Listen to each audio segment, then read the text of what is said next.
El 9 de julio se conmemora en todo el país el Día de la Independencia de 1816, nuestra principal fecha patria. El proceso comienza en la Inglaterra del siglo XVII con la rebelión de los comunes, continúa con la independencia republicana de los Estados Unidos y el estallido de la Revolución Francesa para desembocar en las revoluciones independentistas latinoamericanas. Nuestra revolución de 1810 no fue clara ni suficiente. La falta de consenso entre las provincias, los conflictos en Europa, la pobreza y la necesidad de contar con el encubierto apoyo de una Inglaterra que en ese momento era amiga de España, hicieron que la postura de los revolucionarios fuese confusa.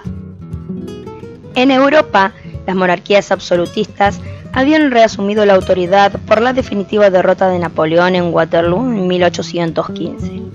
Estaban decididas a recuperar el poder total y a reconquistar las colonias, y con ese fin conformaron la Santa Alianza. El Papa Pío VII promulgó una encíclica en la que exhortaba a los obispos de América a destruir la funesta cizaña de la Revolución Americana. Fernando VII, que había recuperado el trono de España, enviaba a Sudamérica un ejército de 15.000 hombres que reconquistaba Venezuela, a la vez que preparaba otros 20.000 efectivos para invadir el Río de la Plata. En Centroamérica, los independentistas mexicanos sufrían duras derrotas frente a las fuerzas peninsulares. En Chile, el ejército revolucionario había sido aniquilado por los españoles y los sobrevivientes cruzaban la cordillera y se unían a San Martín en Mendoza.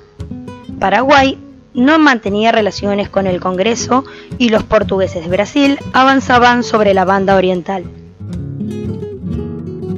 En nuestro norte, los realistas habían tomado Jujuy y procuraban avanzar sobre Salta, posición defendida valerosamente por Güemes y sus gauchos.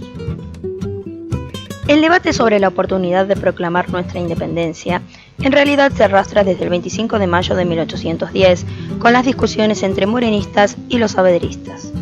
Para los primeros había que apurar el paso y para los segundos había que obrar en permanente consulta con el Reino Unido, que por entonces era un sólido aliado de la resistencia española contra la invasión napoleónica.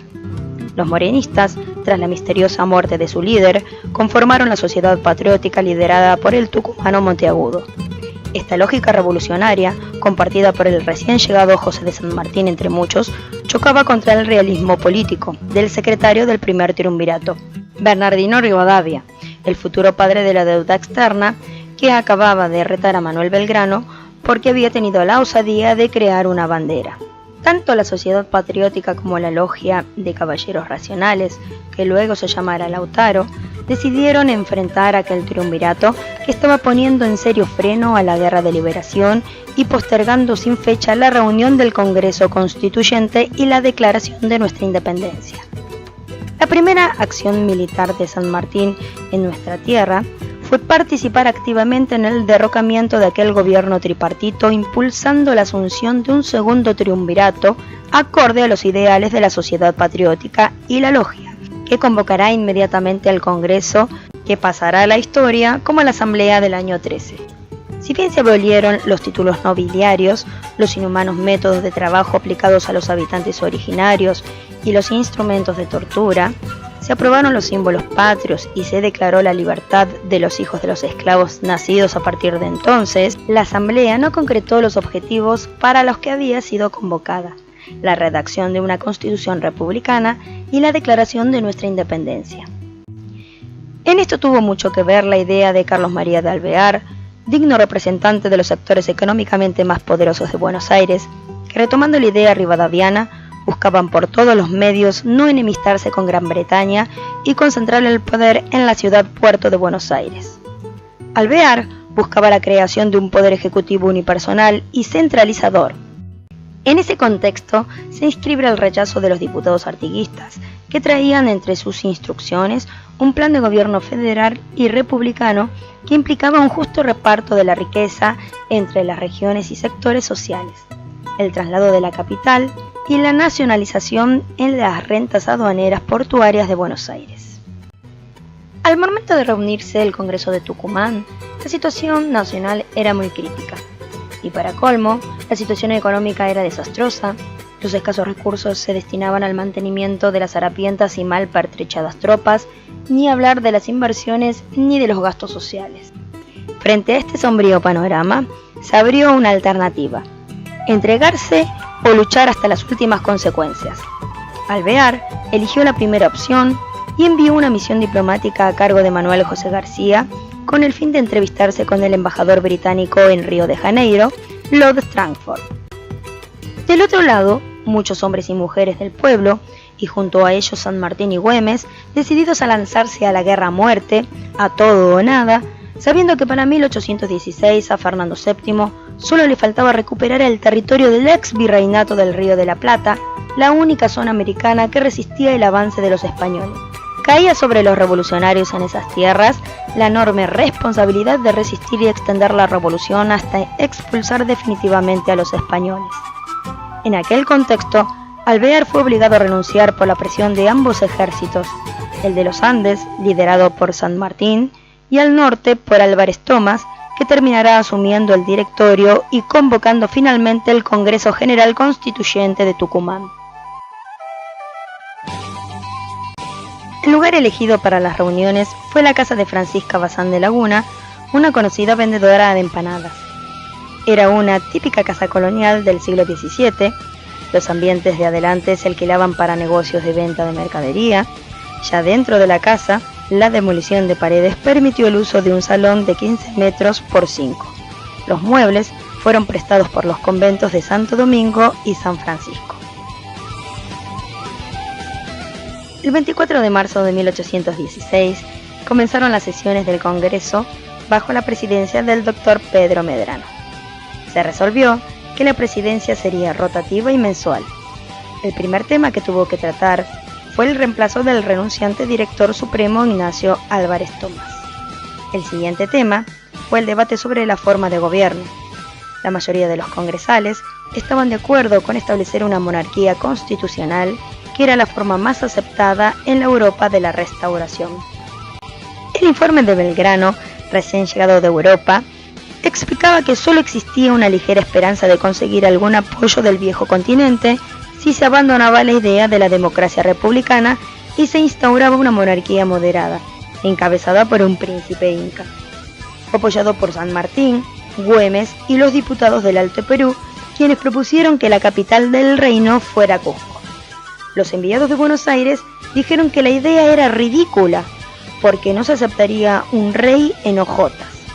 Pasaban los meses, las batallas entre monárquicos y republicanos se hacían cada vez más intensas y no llegaban a un acuerdo. El diputado por Buenos Aires, Tomás de Anchorena, propuso la federación de provincias debido a las notables diferencias que había entre las distintas regiones. Fray Justo Santamaría de Oro propuso que antes de tomar cualquier resolución sobre la forma de gobierno, había que consultar a los pueblos de todo el territorio y amenazó con retirarse del Congreso si no se tomaba esa resolución. Las discusiones entre monarquistas y republicanos siguieron cada vez más acaloradamente sin llegar a ningún acuerdo. Pueyrredón regresó a Tucumán y apuró a los diputados para que se declarasen de una vez por todas la independencia. Una comisión compuesta por los diputados Gascón, Sánchez de Bustamante y Serrano redactó una especie de plan de trabajo para el Congreso en el que se incluía el tan deseado y demorado tema de la independencia, que ponía muy nervioso a San Martín, quien le escribía al diputado por Mendoza: ¿hasta cuánto esperaremos declarar nuestra independencia? ¿Qué nos falta más que decirlo?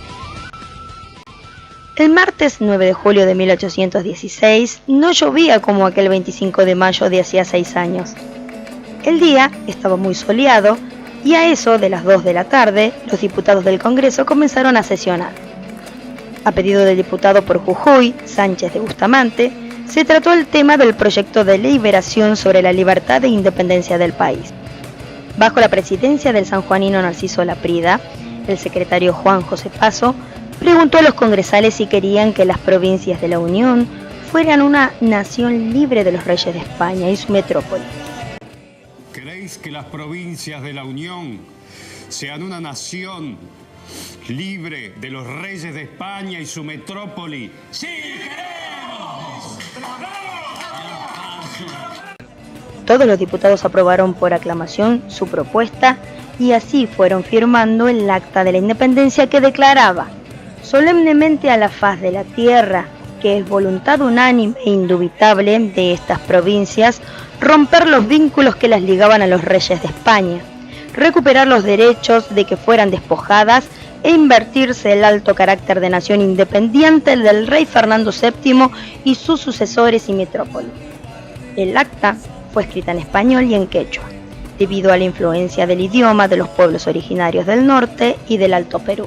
En la sesión del 19 de julio, uno de los diputados por Buenos Aires, Pedro Medrano, previendo la reacción furibunda de San Martín, que estaba al tanto de las gestiones secretas en las que estaban involucradas algunos congresales y el propio director supremo, encaminadas a entregar estas provincias independientes de España al dominio de Portugal o Inglaterra, señaló que antes de pasar al ejército el acta de independencia y la fórmula del juramento, se agregase, después de sucesiones y metrópolis, esto más, de toda nominación extranjera, para sofocar el rumor de que existía la idea de entregar el país a los portugueses. La declaración iba acompañada de un sugerente documento que decía: fin de la revolución, principio del orden, en la que los congresales dejaban en claro que les preocupaba dar una imagen de moderación frente a los poderosos de Europa, que tras la derrota de Napoleón no toleraban la irritante palabra revolución. El teniente Cayetano Grimao y Galvez fue el encargado de llevar la noticia de la independencia a Buenos Aires. 50 años después de la Revolución de Mayo, en 1860, terminamos de organizarnos como país al adoptar todas las provincias la Constitución Nacional. En los siguientes 50 años, Argentina tuvo un crecimiento explosivo gracias al esfuerzo y el trabajo de miles de inmigrantes que buscaban un mejor futuro. Llegamos a ser el 7º país más rico del mundo. 100 años después, nos desplomamos. Cada uno de nosotros tiene un compromiso y una responsabilidad cívica que va más allá del votar. La pregunta es, así como seguramente nos sentimos agradecidos y orgullosos de nuestros próceres y antepasados, ¿estarán ellos orgullosos de nuestro comportamiento, de nuestra dedicación y de nuestro compromiso como argentinos?